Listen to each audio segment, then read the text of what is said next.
When I inadvertently traversed into this world, the gentle as chrysanthemum system sought me out. All you need to do is to portray a character who is unambitious and ungrasping, embodying the essence of tranquility. If you maintain this understated persona, I shall bestow upon you corresponding rewards upon the completion of your tasks. I nodded nonchalantly. All right, I have no objections.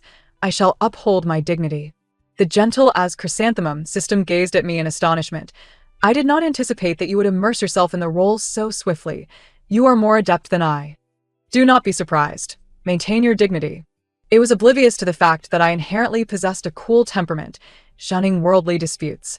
It was not until the story's heroine, the true-born heiress Chu Qingxi, informed me that she had bound me to a mind-reading system, allowing everyone to distinctly hear my innermost thoughts, that my defenses crumbled. And do take a look at this dress. Do you think it is lovely enough to try on? I gazed at my mother with a stoic expression, responding, "Whatever you think is best, I am indifferent." My mother, with a tender smile, gently ruffled my hair before turning to select dresses.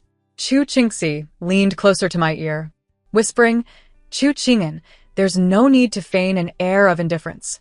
Just wait, I shall unveil your pretentiousness to all." With a look of bitterness directed at me, I blinked innocently, "Sister, it matters not to me, as long as you are pleased."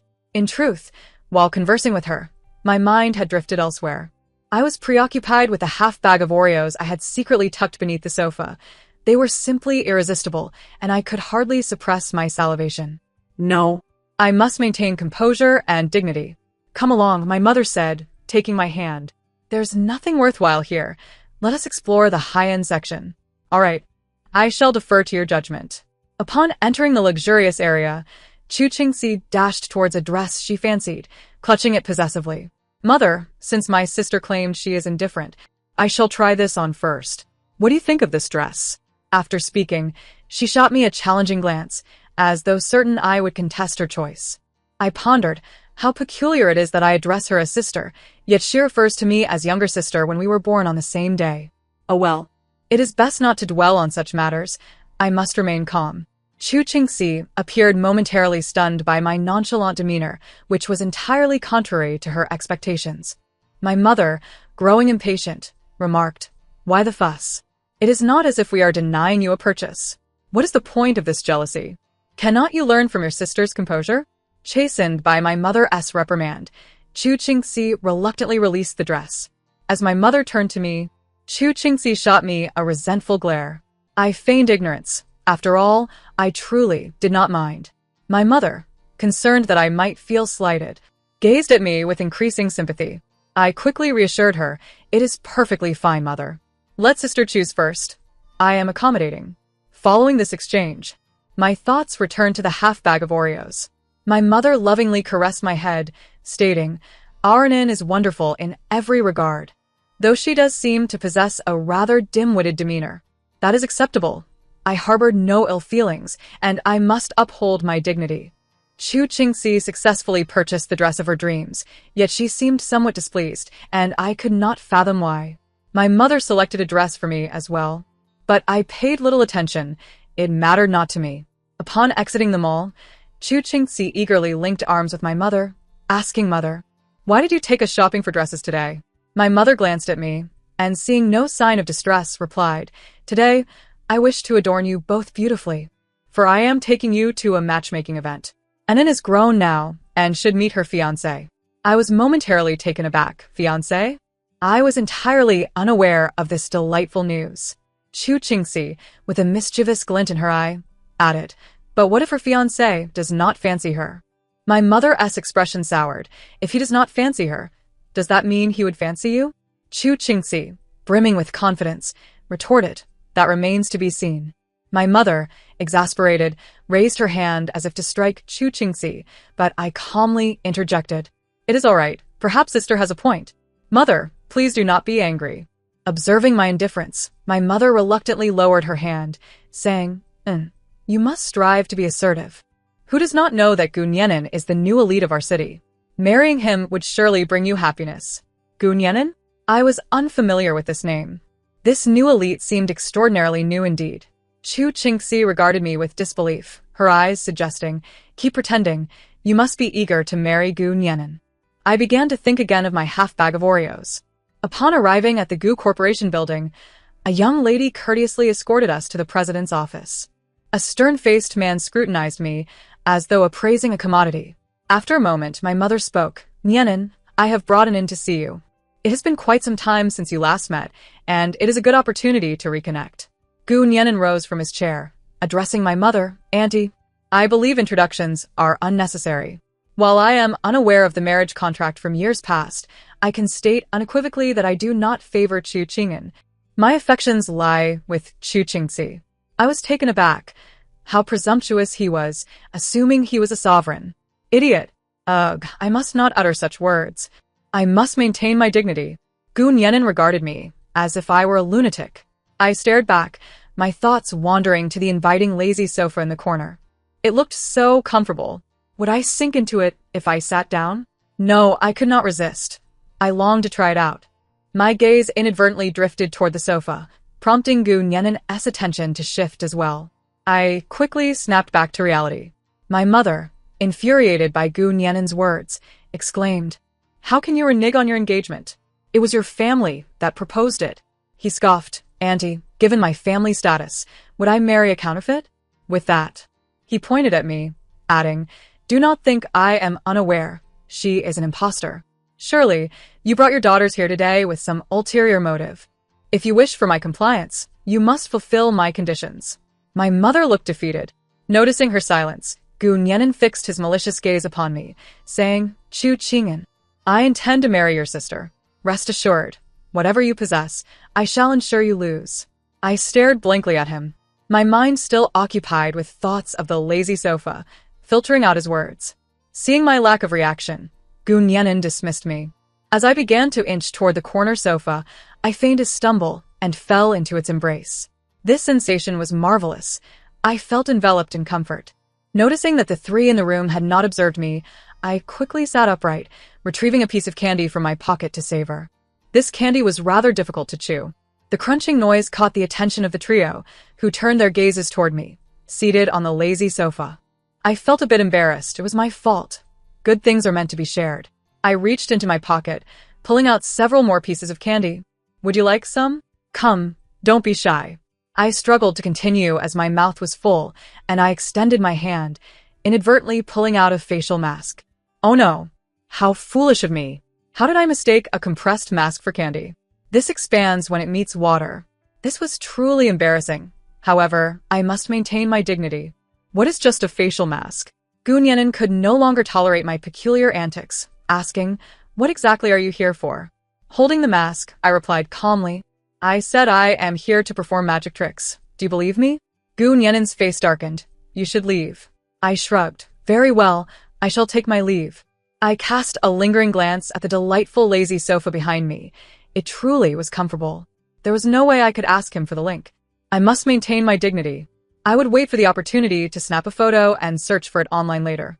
Upon reaching the restroom, my mouth filled with collagen. I needed to rinse. Ugh, ugh, ugh. I gasped. Suddenly, Chu Qingxi appeared in the mirror, causing me to inadvertently swallow the mouthwash. While it was somewhat unpleasant, as long as I remained unembarrassed, nothing awkward would befall me. With a vigilant expression, Chu Qingxi scrutinized me. "Chu Qing'an, have you returned?" "Returned? Returned to the restroom?" I retorted, "Chu Qingxi, that is quite excessive. How could you imply I am akin to excrement?"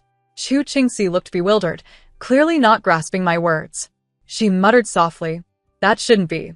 Were you not supposed to vehemently denounce Gu Nyenin, proclaiming you would never marry him, and loudly assert that familial bonds are not defined by blood? Why has everything changed?" I could not comprehend her ramblings, focusing instead on washing my face. Observing my continued silence, she persisted, "Have you perhaps upgraded your tactics? In the past, weren't you always pretending to be indifferent, feigning an air of superiority, while cleverly coaxing others into delivering what you desired right into your hands? Now, I find myself utterly bewildered.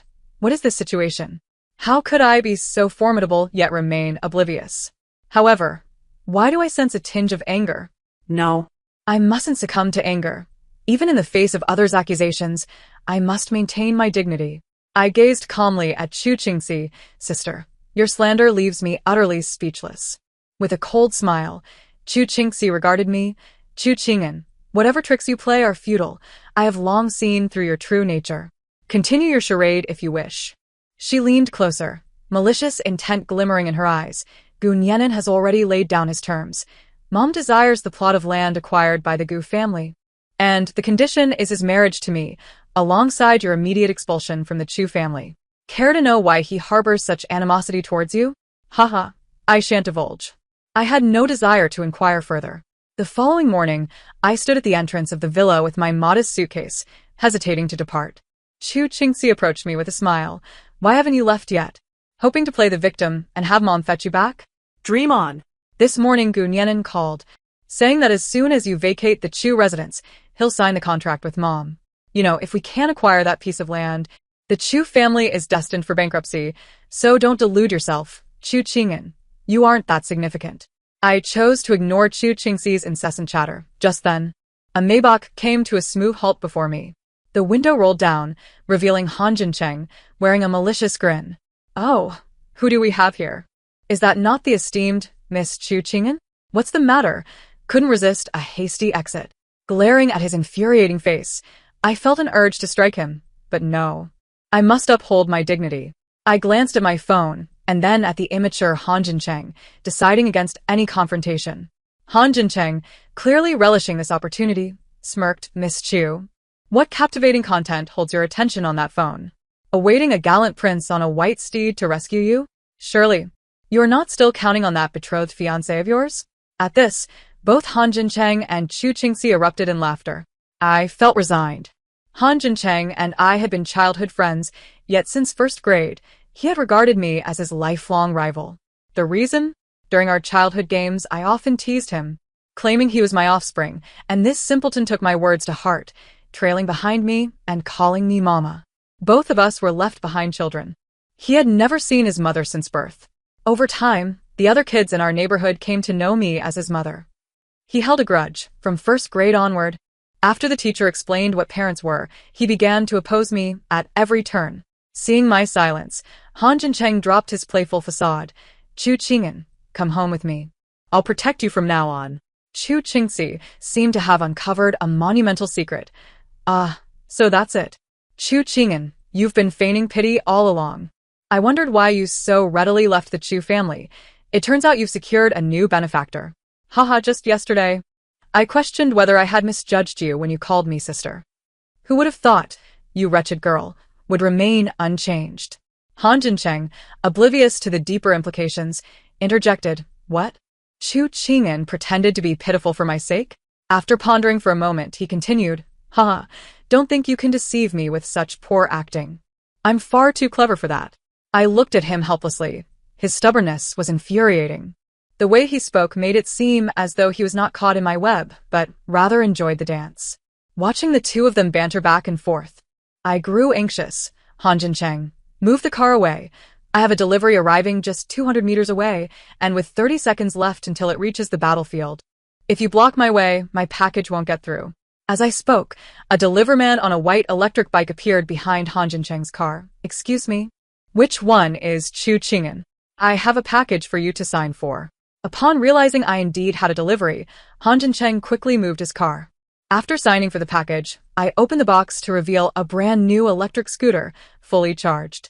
Mounting my beloved little motorcycle, I sped away, leaving Han Jincheng and Chu Qingxi wide-eyed in disbelief.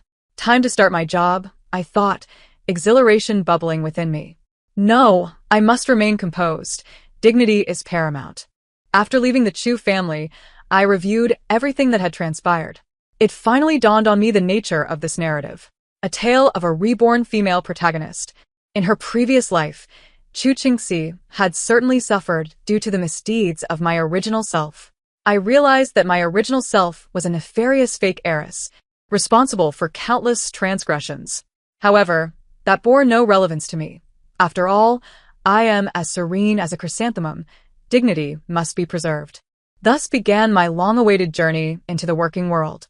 The peculiar plot orchestrated every event, and the trajectory of the story was quite absurd. Regardless of where I worked, I was bound to encounter the male and female leads, Gu Nianan and Chu Qingxi. At the entrance of the largest shopping mall in Jiangcheng, Chu Qingxi posed with a peace sign, embracing a plush pig for a photo, while Gu Nianan captured the moment. Inside the costume, I emitted a muffled sound, "Sister. Could you please refrain from tugging at my tail? You've nearly pulled my pants off." On a rainy day, at the amusement park entrance, I inquired, "Is your tail number 9527? Hurry, get in the car and mind your feet." The pair stared at me in bewilderment, none daring to enter the vehicle. Unfazed, I calmly awaited their decision until Chu Qingxi timidly asked, "Chu Qing'an, when did you obtain your driver's license?" I looked up, maintaining my composure. "Still in the process of testing." On the cliff swing, securely strapped in, Gu Nianan complained to Chu Qingxi beside him, "Your sister appears and disappears like a ghost. Is it because I've broken off our engagement and cast her out of the Chu family that she's now following me around, looking for an opportunity to eliminate me?" The staff member nearby adjusted his green hat and chuckled, "You are quite astute. Unfortunately, you know too much." With that, he forcefully launched the swing off the cliff. Screams echoed through the air, causing those in line for the swing to step back in unison, as it seemed the poor soul had plummeted without a harness. I raised my head, revealing my face, and with a sinister smile directed at the stunned Chu Qingxi, I remarked, "Hee hee, it's your turn now." Chu Qingxi, Jamling, pushed off with all her might, letting out a scream as the swing soared away, fortuitously sparing me the effort of pushing her. The two sat across from each other in a milk tea shop. "I'm sorry, Qingxi. I've tried my utmost, but I truly have no feelings for you." Chu Qingxi waved dismissively. "It's all right. No need for your apologies. It was never your fault. Even if we can only be friends, I genuinely appreciate you. But if you don't harbor any feelings for me, why help me?" Gu Nianan remained silent for a full 5 minutes before finally responding. "I heard about your tragic past and witnessed your refusal to submit to fate, your fierce spirit in fighting back. I see you as a girl full of vitality. And due to my own experiences, I wanted to lend a hand." "Ah, I see. Thank you." Chu Qingxi lowered her head, murmuring softly, "So, in my previous life, I can only blame my own cowardice." Gu Nianan sighed, his tone gentle as he continued, "I apologize. I truly cannot be with you, because I must marry someone I love. Yet, I can't shake the feeling that you don't seem to like me much either." Chu Qingxi nodded, "It's mutual. But rest assured, I want to continue to pursue you. I promise I want to go back on my word." A delicate, porcelain-like hand reached out to press the button on the ice shaver, halting its operation. Gu Nianan lifted his gaze, a blend of irritation and amusement dancing across his features. "Chu Qing'an, are you ever going to stop?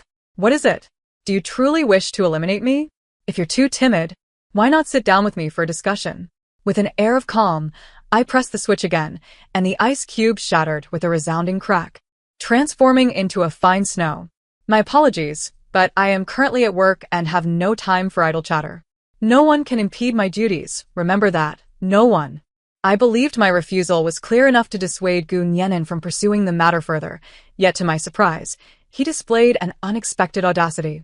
Lingering at the entrance of the milk tea shop until I finished my shift, as I stepped out and secured the door, he promptly approached.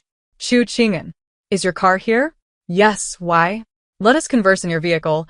My driver has taken mine to escort Chu Qingxi home." I regarded him calmly, eyeing his long legs and well-defined physique, hesitating before responding. "We can go to my car, though I must inform you that I've removed the back seat, so you'll have to sit in the front. However, that may affect my driving, leading to a rather ungraceful ride." Gu Nianan burst into hearty laughter, his mirth lingering for quite some time. "Let us remain here, then. I will not conceal it from you.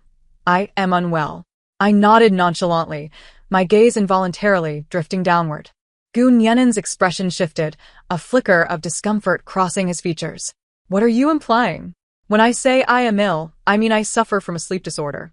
I struggle to find rest at night, do you understand? Yet, for reasons unbeknownst to me, every time I encounter you, I sleep remarkably soundly. Thus, I wish to employ you to accompany me in slumber." I grasped the implications of his words, but was left with the more pressing question. Why did he find such solace in sleep when he was frequently exasperated by my presence? Was he truly rendered weary by my antics? Before I could respond, the foolish Han Jincheng ambled over from across the street. "Gu Nianan, What scandalous words are you uttering? I must inform you to abandon this notion. Chu Qing'an will not accompany you in slumber. He positioned himself between us, effectively blocking our exchange of glances. After casting a disapproving look at Gu Nianan, Han Jincheng produced a ceramic doll from seemingly thin air, beseeching me, Chu Qingxi, you must not impulsively agree to his proposal. Maintain your dignity. I regarded the doll in his hands with a mix of disbelief and exasperation. For years, his gifts had been nothing but this trinket. It was evident that he was genuinely fond of pottery. Han Jincheng, however, wore a bewildered expression as he scolded, Chu Qing'an, you are the foolish one, no. You are a blockhead, devoid of any expression. I internally mused, does a blockhead possess expressions? Am I a twisted tree spirit? Furthermore, was it not him who advised me to uphold my dignity? Twisted tree spirit? What nonsense is that? Han Jincheng retorterade. Is maintaining dignity truly that important? Gu Nianan mused, glancing at my composed demeanor, seemingly convinced that it held significance for me. After a moment's contemplation, Gu Nianan suggested, shall we dine together? We can continue our earlier discussion. I considered it and found no compelling reason to decline. Very well. However, Han Jincheng interjected, a look of disappointment etched across his face. Chu Qing'an, you have truly let me down. He has broken off the engagement with you. Can't you at least consider me? No, you must dine with me today. Gu Nianan turned to Han Jincheng, clarifying, do not misunderstand. Chu Qing'an and I are discussing serious matters. If you doubt our intentions, you are welcome to join us. With that, the issue was resolved. I regarded Han Jincheng with disdain. This was what one might call perspective, foolish one. Han Jincheng glared at dem med, perplekst. Out of courtesy, since these two had gathered because of me, I felt it prudent to arrange the seating. Additionally, given my financial constraints, I was acutely aware that my attire would not gain entry into any upscale establishments. After concluding the call and finalizing arrangements, I felt a twinge of anticipation for the spicy hot pot. Just as I prepared to mount my bicycle, Gu Nianan suddenly toppled forward. Han Jincheng gasped, rushing to support him. Upon realizing Gu Nianan had lost consciousness, he urgently shouted, crap. Chu Qingxi, you must call for help immediately. I nodded impassively. Of course. I shall inform them to remove one seat and prepare a two-person table. Han Jincheng stared at me in disbelief, as though I were a peculiar creature. Ultimately, he shook his head in resignation, his expression seemingly conveying that he could not rely on me. I said to remove one seat. Observing him supporting Gu Nianan while dialing the phone, I noted that when Gu Nianan finally opened his eyes, he found himself in a hospital bed. I regarded him with a serene expression. Congratulations, the surgery was exceedingly successful. However, I do have a question. May I inquire about your identity as a donkey? Gu Nianan's face darkened. Chu Qing'an, how dare you insult me? Feigning innocence, I replied, when did I insult you? Though I am indifferent to such matters. You cannot falsely accuse me. Gu Nianan gritted his teeth. You have not insulted me? You called me a donkey. I feigned greater innocence. Good sir, is it not true that only a donkey would sleep standing? Had it not been for Han Jincheng's lingering humanity, I feared Gu Nianan might have spent the day slumbering on the street. After transporting Gu Nianan to the hospital, a series of tests ensued, CT scans, X-rays, MRIs, culminating in the conclusion that Gu Nianan had simply fallen asleep. Even I, who pride myself on being composed, nearly displayed shock. It seemed urbanites had a peculiar way of referring to unconsciousness as sleep. A figure rushed into the ward, Gu Nianan's chief assistant, who, upon learning that the CEO had been found asleep on the street, exhibited no surprise, instead releasing a sigh of relief. All right, I confess, my training must have been lacking, for I expected at least one assistant to remain composed. The assistant, relieved, insisted on recounting the hardships and challenges faced by their CEO to both Han Jincheng and me. I, possessing a disinterested demeanor, had little appetite for such gossip, yet Han Jincheng, the fool, seemed particularly fascinated by the concept of sleeping while standing. I wished to tell him that if he was genuinely intrigued, he could simply observe a donkey at rest. Half an hour later, the assistant concluded his rambling, and Han Jincheng sat down, a thoughtful expression on his face. I queried, "What troubles you? Are you unwell?" Han Jincheng waved me off. "Standing for too long is a bit tiring. I shall sit." After listening to the assistant's account, I finally understood. Gu Nianan was indeed a donkey, This CEO took it upon himself to handle every task personally, making his employees quite fortunate. They received their pay without lifting a finger while their boss did the work.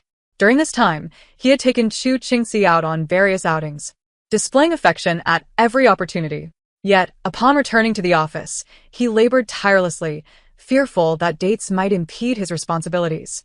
How fortunate I was to possess such wisdom. He dared to deceive me, claiming he was ill and unable to sleep. He was not struggling with sleep, he was simply abstaining from it. Gu Nianen breathed evenly, and I acknowledged, indeed, a donkey could sleep comfortably. Just as I finished my internal monologue, Gu Nianen suddenly opened his eyes, a look of exasperation directed at me. Han Jincheng, noticing his awakening, eagerly leaned closer, gripping Gu Nianen's hand tightly. Mr. Gu, please take a good rest. I understand that your gratitude towards me flows like an unending river, but let's keep it unspoken and nestled within our hearts. Just maintain a distance from our dear Chu Qing'an in the future, and rest assured, I shall not broadcast your indiscretion of sleeping anywhere at random. Gu Nianen's expression darkened as he struggled to free himself from Han Jincheng's grip, but to no avail. I silently acknowledged the boy's surprising strength. Helplessly, he tugged at his own face, with the hand still connected to the foredrip. This scene felt oddly familiar, who had previously found themselves in such a predicament. Han Jincheng was left dumbfounded, and I, too, felt a twinge of guilt upon recognizing Gu Nianen's pale visage. When he fainted, I had assumed it was merely a case of low blood sugar, and with good intentions, I had offered him the last piece of candy from my pocket. Little did I know. Gu Nianen glared at me with increasing ferocity, clutching a mask in his hand. I wished to advise him, Mr. Gu, learn from me. Even after donning a facial mask, one should maintain dignity. It's merely a mask, nothing to be overly concerned about. After all, I had managed to keep my composure during our last encounter in his office. Suddenly, I recalled how poorly I had handled the situation when I had extracted the mask from my mouth. This was my opportunity for redemption. With enthusiasm, I clapped my hands and exclaimed to Gu Nianen, "Ladies and gentlemen, behold, the moment of miracles has arrived." Han Jincheng looked utterly perplexed, unable to comprehend the situation. Yet, as my loyal sidekick, he joined in my applause. Brilliant, I assented. Gu Nianen's face was now entirely grim, and he flung the mask out of the window. A part of me wanted to chastise him for his lack of decorum, but I decided against it. After all, he was a patient. I attempted to reassure him. Fear not, Mr. Gu. Aside from the few of us in this room, no one will know of your little mishap with the mask. Rest easy. Life does not have that many spectators. Of course, if this were to be documented in a popular book, then it would be a different story, as everyone would come to ridicule you. But that is purely hypothetical, right? We cannot possibly be characters in a book. Gu Nianen remained aloof, ignoring me entirely as he closed his eyes and tucked himself snugly under the covers. He appeared almost serene, as if this slumber would last him a lifetime. His assistant glanced between the composed Gu Nianen and me, pondering aloud whether our president might have succumbed to my antics. I waved dismissively. Oh, he has not fainted. Merely asleep, asleep. I had fortuitously aligned myself with the incomparable Gu Nianen, this extraordinary boss, as his specially appointed assistant, or special assistant for brevity. My primary duty seemed to be accompanying him in his slumber. Don't misinterpret. It was purely platonic, as he himself asserted that he slept soundly whenever I was around. Yet, I couldn't shake the feeling that this was merely a convenient excuse. After meticulous contemplation, I reached a preliminary conclusion. This fellow was undeniably eccentric. Though his request was absurdly outlandish, the thick envelope he had handed me made this ludicrous demand appear oddly reasonable. I chose to set aside my confounding thoughts, for I had to maintain my dignity. Once my salary arrived, I devised a plan to sabotage this whole affair. During a meeting, Gu Nianen casually produced a frying pan from his laptop bag. Everyone collectively gasped, their eyes fixed on Gu Nianen's ensuing performance. Despite my training, achieving a demeanor of serene detachment was beyond him, yet he remained composed enough to say, just a little joke to lighten the mood. Chu Qing'an, please retrieve my notebook from my office. As I turned to leave, he hastily added, I meant my laptop, not the notebook. I couldn't help but feel a mix of disdain and amusement. Did he think I was unaware? Nevertheless, in deference to my paycheck, I solemnly gestured an okay sign to indicate my understanding. After the meeting, Gu Nianen returned to his office, laptop in one hand and frying pan in the other. only to be met with the sight of an empty coffee table. Stunned, he looked at me lounging on the lazy sofa and inquired, "Where's my complete tea set?" I casually produced the large cup of milk tea I had just purchased, saying, "A scavenger came by this morning and finding your tea set a bit outdated. I sold it for 16 yuan, just enough to buy this delightful milk tea. Enjoy it while it's warm, boss." Internally, I felt a surge of triumph, thinking surely this would lead to my termination. But what a splendid outcome for all. My only concern was that he might faint from irritation, or, rather, drift off to sleep. To my surprise, Gu Nianen defied expectations, calmly accepting the milk tea. "Where's the straw?" he queried, catching me off guard. I quickly retrieved the one I had just used, wiped it on my trousers, and presented it to him. As he sipped the tea, he lamented, "Chu Qing'an. This is utterly excessive.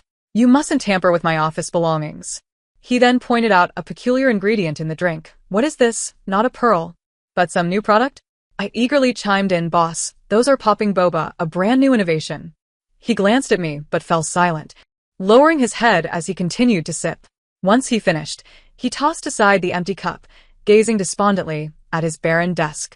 "Where's my lunch?" I felt a wave of exasperation, but was undeterred. I rummaged beneath the coffee table and retrieved a large bag of fried chicken, feeling a pang of regret as it was meant for my own enjoyment. "Here, try this. It's fantastic." Gu Nianen stared at the fried chicken with resignation. "Can we even eat these things?" I waved my hand dismissively. "Fear not, boss. What's left that is still edible. Embrace the joys of life. Live each day as it comes." Gu Nianen lay back on the lazy sofa. "You go ahead and eat. I'll take a nap. If I sleep, I won't feel hungry." Such logic. But I couldn't help but feel a twinge of pity for him. After all, sleeping would indeed quell hunger. However, I added, "Could you kindly move to your office chair for a nap? The lazy sofa isn't good for your lumbar spine." He pondered for a moment and seemed to find my suggestion reasonable. Was I truly concerned for his well-being? Hardly. The lazy sofa was mine, after all. Where would I rest if he occupied it? That evening, Gu Nianen had social engagements, which I chose to forego, for my serene disposition was ill-suited for such raucous gatherings. When I received a call from Gu Nianen, he was already in a state of inebriation, struggling to articulate his words. I had no choice. The allure of that thick envelope was too enticing. After much internal debate, I finally mustered the will to rise from my bed, dress myself, and go fetch my boss. Gu Nianen possessed a remarkable tolerance for alcohol, remaining composed and not succumbing to drunken antics. Observing him peacefully reclined on the sofa, I couldn't help but think he looked rather handsome. Lifting Gu Nianen took considerable effort, leaving me drenched in sweat, my shirt clinging uncomfortably to my skin. After a refreshing shower, I donned a comfortable outfit, relishing the ease of being at home. Approaching the sofa, I reached for my slippers, only to find Gu Nianen staring at me, wide-eyed. I had intended to orchestrate a mishap, but not to this extent. With no other option, I raised my slippers in a gesture of playful offer. "A new sleep service, my dear boss. Look how delightful my slippers are." Before my new sleep-inducing service could take effect, Gu Nianen reached out and grasped my hand. "Don't hit me. It was unintentional. Please don't perceive me as a rogue. Rest assured, I harbor no ulterior motives. I merely wish for your company by my side." Such words carry a hint of ambiguity. I replied nonchalantly. "You offer me such a generous salary, and you intend to treat me as mere decoration?" Gu Nianen shifted his position, nestling into the sofa with his back towards me. "Well, it brings me great comfort and security, simply knowing you are nearby. Fine, I've become a dog, humanity's best friend." He continued to ramble. "Did you know? After my father sought a mistress, my mother's mental state deteriorated.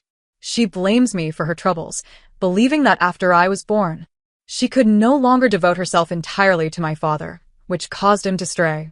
Is this something I should be hearing? Boss, I am unaware, nor do I wish to know." "Stop right there. I am not listening to any of this. I must insist that you ensure I remain unharmed by morning." It was evident he had indulged too much, as he persisted, after the divorce, she abandoned me for another man and had more children. I was young and yearned for her, so I secretly sought her out, but she brusquely pushed me away, insisting I keep my distance from her son. Not realizing I too am her child, At last, I understood why he assisted Chu Qingxi in dealing with me. These two were kindred spirits. I glanced down at my disheveled appearance, decidedly unrefined. Ignoring his ramblings, I turned and ascended the stairs to seek sleep, leaving him to ponder on the sofa. Before I could drift off, my phone rang abruptly. With a calm demeanor, I answered, "I am downstairs, at your apartment." Tonight, it seemed, I would not be granted a peaceful slumber. After 20 minutes of mental preparation, I dressed and headed downstairs. Han Jincheng was swaying as he practiced his drunken fist. It was obvious he had partaken heavily. I felt a hint of exasperation. What was with everyone tonight? Approaching him, I clenched my fist and called out for him to cease. Han Jincheng, as expected, regained his composure and stood straight. I inquired, "Son, how much have you drunk?" He gestured with 2 fingers, indicating a minuscule distance, just this little. I nodded. Thankfully, my vision was keen, or else I might not have seen it. After that, I pulled out my phone to summon a ride, eager for him to leave. To my surprise, he leaned in closer. "Chu Qing'an, are you not even the slightest bit touched? I was the first to wish you a happy birthday." Checking my phone, I realized it was indeed precisely midnight. Silence reigns in my messages. Alas, there was no one wishing me a happy birthday at the stroke of 12. With a sigh, I pushed his face away. "You must be joking. A text would suffice. Did your intoxication impair your ability to type?" He looked at me solemnly. "I cannot wait. I wish to see you immediately." To my astonishment, he began to cry. "Chu Qing'an, you are not a woman at all. You are merely a piece of wood devoid of emotions." I regarded him with a placid expression. "Han Jincheng, do not declare your affection for me, or I shall end you." He waved dismissively, once more illustrating a distance with his fingers, slightly further than before. After a moment of contemplation, I remarked, logically, my inherently placid demeanor should remain consistent with my character. However, I must confess, I quite like you. What can I say? Our friendship spans a lifetime, and I find it difficult to take that leap. Han Jincheng's eyes brightened in clarity. "Then do not hesitate to invite me up for a drink, perhaps to see your cat perform a backflip." The car arrived, and I gently shoved him into the vehicle. He attempted to resist, but I gave him a light kick and shut the door. No. I already had one drunkard at home. 2 intoxicated souls would surely lead to chaos. As you know, I dread complications. The following morning when I awoke, Gun Yenin was already awake. Without any preamble, I struck hard. "Boss, I am taking a day off. Whether you approve is up to you. But I will not be coming to work." Gun Yenin cautiously inquired, "Did I offend you yesterday?" "My apologies. I was out of line while intoxicated." I waved my hand dismissively. "What happened yesterday? I have forgotten, but today is my birthday." When I met with Chu Qingxi in the evening, she looked back at Gun Yenin, bewildered, and whispered, "How did you two end up together?" What could I say? I remained silent. Chu Qingxi and I, both genuine heiresses, undoubtedly shared the same birthday. I still did not know who was the elder. Walking side by side with Chu Qingxi, Gun Yenin, for reasons known only to him, blurted out, "Chu Qing'an, thank you allowed me to sleep comfortably last night." Such words. Did his language system lack a filter?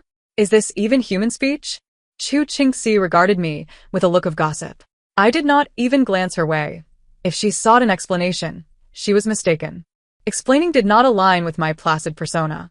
Yet, I am a person of dignity. I must maintain my composure. The fee for psychological counseling is 1,000 per hour. Since you were satisfied with the service, kindly proceed with the transfer. I displayed the payment code before Gun Yenin, seizing the opportunity to earn. His wealth is aptly described. With a beep, he transferred $1 million directly. Please consider this a 3-month advance. We can settle any discrepancies later. I calmly tucked my phone away, my hands trembling slightly. Yet my face remained impassive. All was well. I maintained my dignity. Upon arriving at the gala, as in previous years, I was surrounded by a throng of impeccably dressed individuals. The sight of Gun Yenin at the event clarified matters. It appeared the alliance between the Gu and Chu families would persist. Meanwhile, I had been cast out of the Chu family, left to wander alone. It became evident to all who the intended matrimonial partner was. Chu Qingxi appeared flustered. She had never been the center of such attention before. And the crowd was indeed fervent, pushing me aside. Murmurs of malice surged toward me. She has been ousted from the Chu family and still dares to attend the birthday celebration. You may not be aware, but I hear that the imposter heiress is in dire straits, working various jobs. Do not speak ill. She possesses quite a bit of dignity, even in her current state. She turned down young Master Wang. Young Master Wang is a notorious scoundrel in Haiqing, changing partners as if they were mere garments, with a penchant for internet celebrities. Not long ago, he approached me, proposing I succumb to him, promising to provide anything I desired as long as I ceased my cold demeanor. I calmly responded, I would prefer you to leave.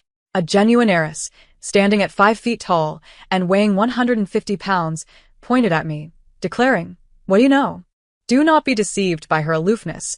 She possesses considerable cunning. What good fortune has she not attained over the years? What could I possibly say? I could only kindly advise her. The genuine heiress ought to manage her weight.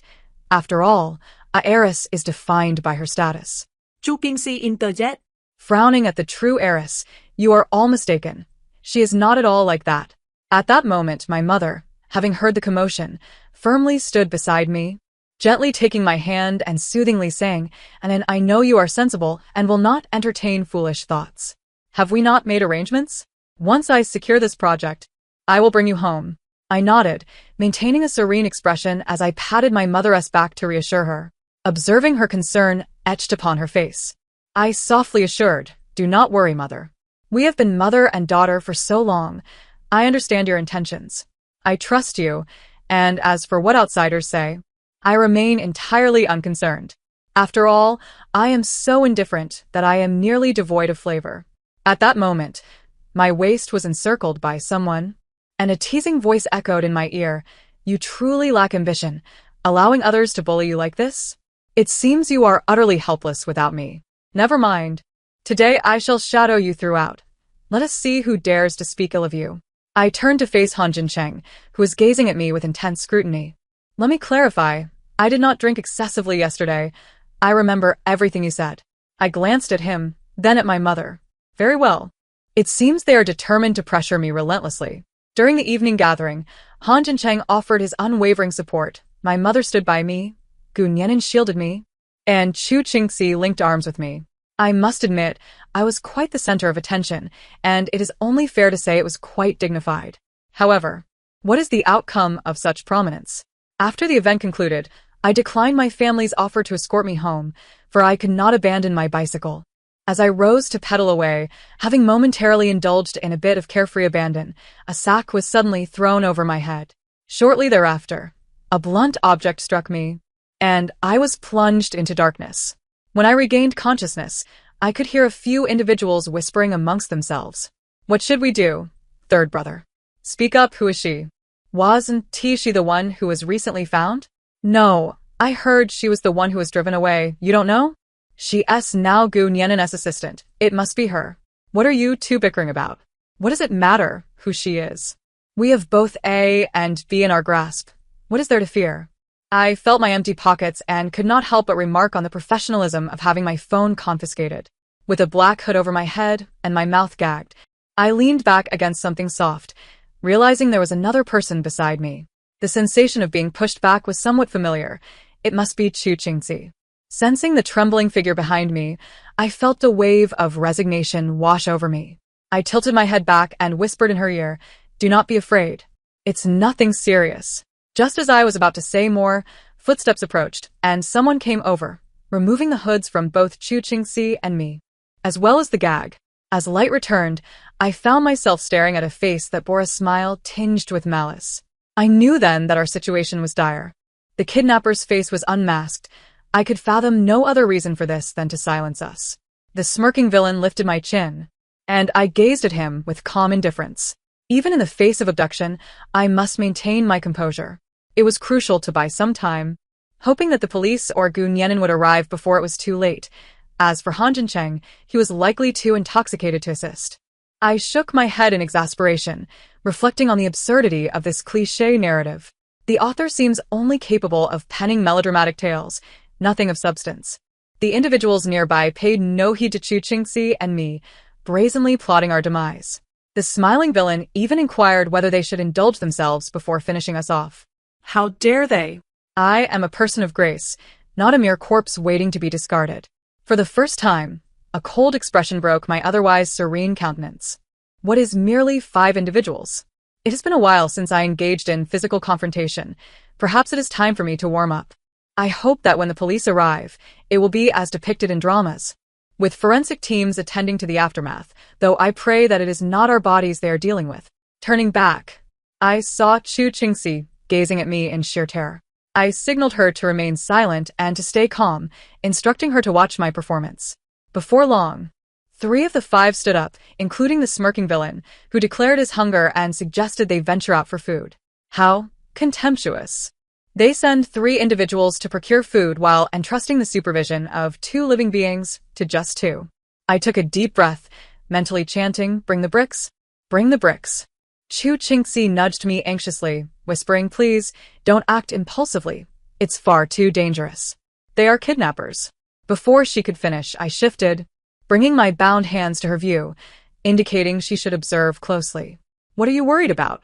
She stared at my hands for a while, unable to decipher the situation, and quietly asked, "What do you want me to see?"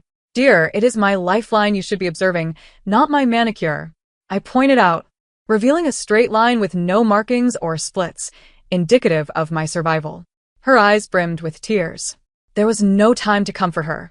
In the next moment, I exerted force, snapping the plastic ties silently. How contemptible. They used plastic instead of nylon. A few extra coins would have sufficed. Under the watchful eyes of the 2 thugs, I boldly stood up and approached them. With an air of arrogance, I stated, "Do you possess any intellect? Is this truly how you conduct your affairs? Does Wang Defa know you've taken me?" The 2 stood there, confused, unable to comprehend how the ties had broken. Clearly, they had not purchased those ties themselves.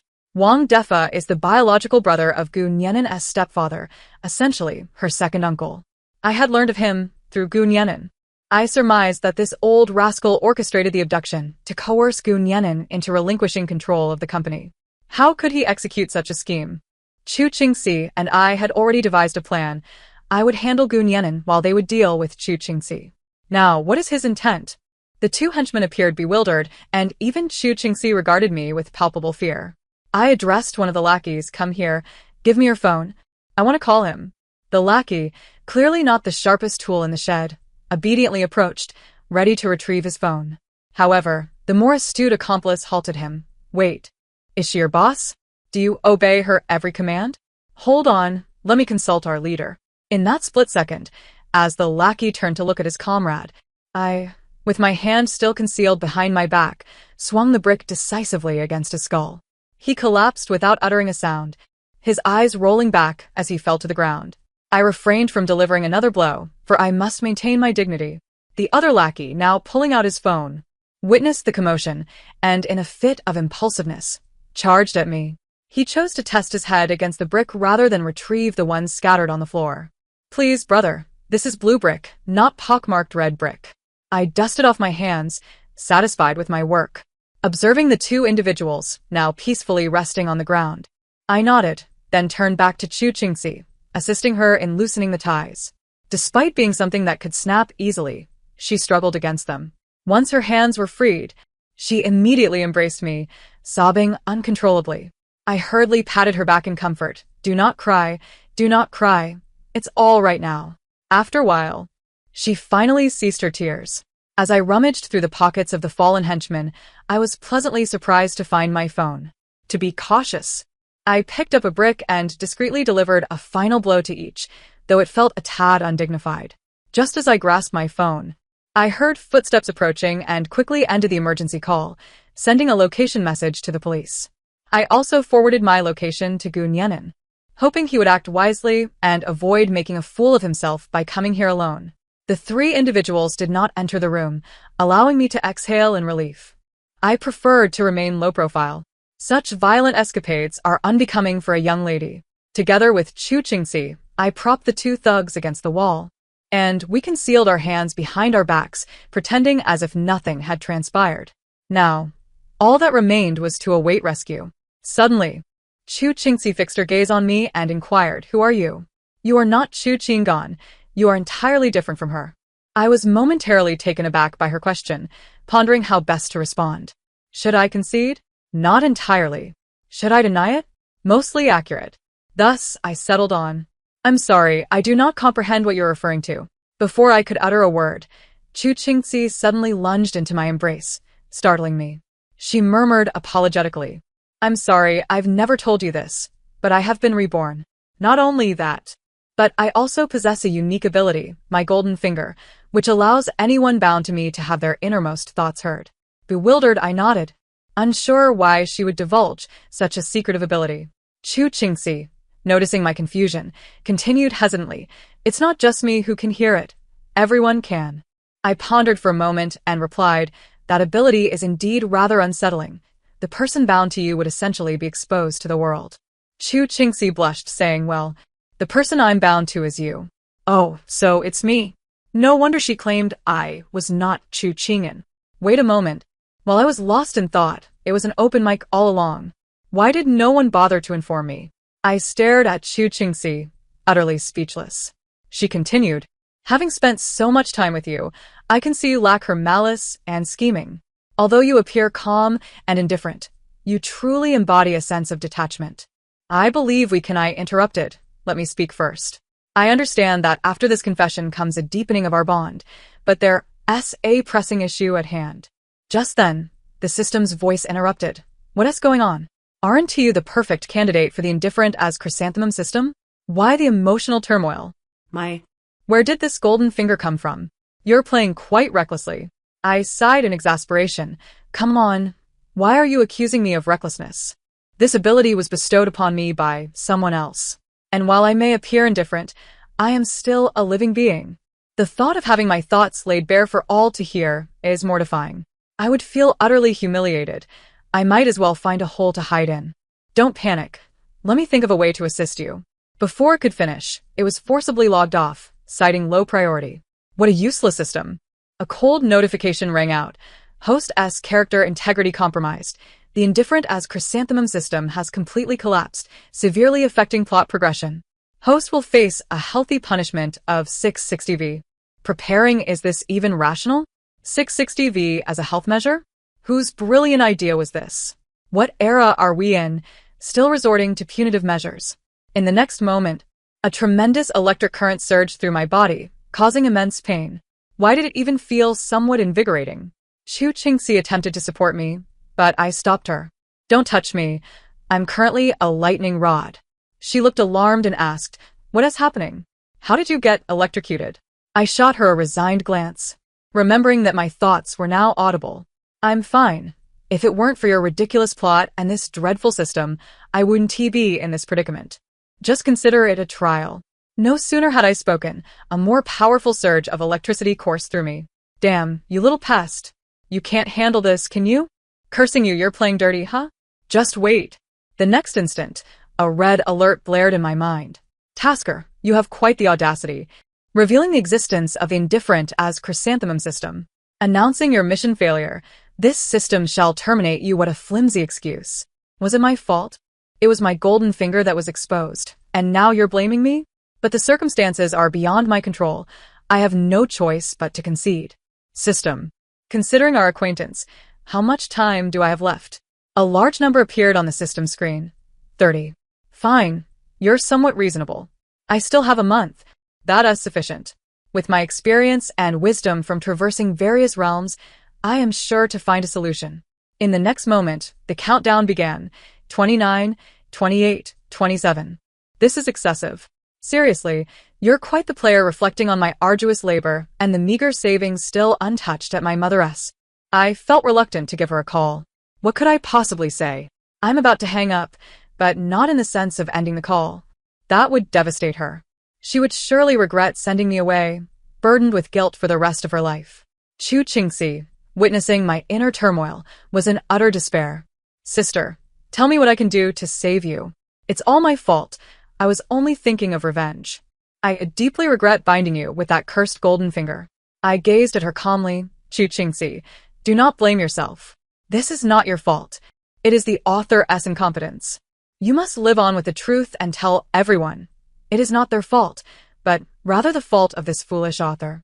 After you leave here, live well, take care of your mother, and strive to make the Chu family prosperous once again. Remember that. Tears streaming down her face. She nodded fervently. Sister, I promise to remember. You can leave in peace. I thought to myself, I must maintain my dignity. I gently stroked her head. Do not worry. This pitiful system cannot obliterate me. I will merely be away for a brief moment, and I shall return. She held me tightly. I believe in you, sister. Come back soon. As the countdown dwindled to 10 seconds, I felt utterly defeated. It's all right. The first time isn't such a big deal. I was wrong. I was mistaken. Come forth, my elder brother. Since arriving in this world and becoming Chu Qing'an, I had never uttered this set of numbers. Now, in dire straits, I had no choice. 250-1314, I concede. Elder brother, please appear and assist me. A comical sound echoed, and my original system swaggered into view. Ah. You've finally come to your senses? Not angry anymore? Suddenly, it fell silent, followed by a piercing scream that nearly deafened me. What the hell? You've been cozying up to so many systems behind my back? Do you think you can ascend? Is this really the time to discuss such matters? I pleaded in a subdued tone. Elder brother, I'm a terrible person. Is that satisfactory? I truly made a mistake. Please help me. In the past, I had disregarded the system's earnest advice, reveling in my freedom in the previous world, nearly meeting my demise. Although I narrowly escaped, this fellow had a temper and had turned against me. Having created this mess, I was left to appease it. I bowed and pleaded, but this stubborn creature only grew angrier. Pointing at me, it retorted, You dare to claim me as your creation? You show me no respect. I refuse to engage with you. With no other option, I sent it a cute meme of a little boy squinting with a smile, hoping to elicit a laugh. But it accused me of mocking it instead. It fell silent and drifted into slumber. Before dozing off, it declared, You think you can vex me? Just wait until you realize you can't manage without me. Only then will I return. Despite its sulking, as a seasoned traveler through countless narrative realms, I was in high demand. It is no exaggeration to say that the line of systems waiting to sign contracts with me stretched into infinity, from cliché romances to suspenseful thrillers. Among them, the indifferent as chrysanthemum system was the most fervent, greeting me every day. If only I had wielded my resolve better and avoided binding myself to a system, my poor 250-1314 would not have been overshadowed. Yet, even as it slumbered, it could not let go of me. After all, we shared a long history. Thus, it allocated a portion of its data to protect me. This data was rather naive, thinking itself to be my progenitor, mirroring 250-1314's behavior, getting upset over trivial matters, but easily soothed, often indulging in pottery, enthusiastically gifting me various ceramic dolls it crafted. Han Jincheng remained oblivious to the fact that he was merely a fragment of 250-1314. The ceramic doll he gifted me had filled my 1 terabyte storage to capacity. During moments of ennui, I would peruse my 1 terabyte space, unable to suppress my incredulity at the absurdity of his aesthetic. Why on earth did he favor such eccentricity? All the dolls bore the same design, resembling a bronze Hercules. I recalled the scene of his confession beneath my apartment, casting a mischievous glance at the still boisterous 250-1314. Once you retrieve Han Jincheng's data, it will be a most awkward revelation, indeed. As for now, I shall certainly adopt a humble demeanor. Brother 13, back in the day, I was still youthful, my thoughts not in sync with yours. I beseech your magnanimity. After harboring resentment for so long, surely it has subsided by now. After all, although I have entered into numerous contracts with various systems, you remain utterly unique in my heart. 250-1314 continued to exude arrogance as expected. Who am I, after all? Ah. Now you comprehend my worth, do you not? I nodded eagerly, gesturing towards the crimson countdown timer. Brother 13, only 6 seconds remain. 250-1314 disdainfully curled his lip, pausing momentarily. Then proclaimed, One strike will obliterate your cybernetic misfortunes. 2 seconds later, an astonished voice exclaimed, What a predicament. What sort of system is this? I must investigate. Oh no. This is bad. Big brother, I implore you, spare the investigation and eliminate him first, please. Only 4 seconds remain, not 3. Hey, don't leave me now. This is it. As the red countdown halted at 1 second, cold sweat trickled down my brow. 250-1314 frolicked around me, seemingly unfazed. At that moment, my fury soared to celestial heights, my cultivation surging, allowing me to step into the 14th realm. I swiftly retrieved my spiritual talisman, a sanitary pad, from my trousers and hurled it directly at 250-1314's face. Just then, the door burst open and Goon Yenin, accompanied by a host of reinforcements, stormed in.